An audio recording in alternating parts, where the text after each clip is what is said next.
चला सुट्टीच्या दिवशीचा रुटीन शेअर करते तुमच्याबरोबर. तसं तर मी आठवडाभर घरीच राहते म्हणायला, पण मलाही कामं असतात. इवाला सोडणं, इवाच्या डॅडीला सोडणं, बाकीची घरची कामं, मला सुद्धा व्लॉग्स अपलोड करावे लागतात.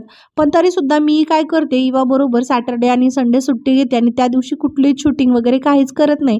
पण यावेळेस म्हटलं चला शनिवार आणि रविवारचा रुटीन शेअर करूया. रविवारी इवाच्या डॅडीला सुट्टी असते, त्यामुळे मी असा विचार करते की रविवारी जास्त अशी कामं नाही काढायची. आम्ही तिघंही एकमेकांसोबत टाईम स्पेंड करतो, थोडासा एन्जॉय करतो डे. पण सॅटर्डे मात्र मी फुल क्लिनिंग करते, कारण रविवारी जरा घरी असतो, थोडंसं स्वच्छता छान वाटते घरात. आणि तुम्ही बघू शकता घरामध्ये किती पसारा झालेला आहे. सकाळपासून 4 वेळेस जरी मी आवरलं ना घर, तर तासाभरानंतर इवा तितकेच टॉयज आणते, तितक्याच गोष्टी सोफ्यावर आणून टाकते आणि घर जसंच्या तसं होतं. माझं असं असतं की आत्ता साफ केल्यानंतर कमीत कमी 1 दिवस तरी घर जसंच्या तसं राहायला पाहिजे. बट लहान मुलं घरी असतील ना, तर ते खूप बिलकुल पॉसिबलच नाही आहे. पण तरीसुद्धा मी काय करते, इवाला समजावं की तिचा पसारा उचलायला मला किती त्रास होतो, त्यामुळे मी काय करते, तिचं सामान तिलाच उचलायला लावते. एनिवे त्यानंतर सकाळी सकाळी मशीन लावली होती, त्यामुळे कपडे लगेचच वाळून गेले. थंडी आहे आणि ऊनही तितकंच पडते, तर आणि लगेचच कपडे प्रेसला देऊनही आले. सोसायटीमध्येच एक काका आहेत, ते प्रेस करून देतात.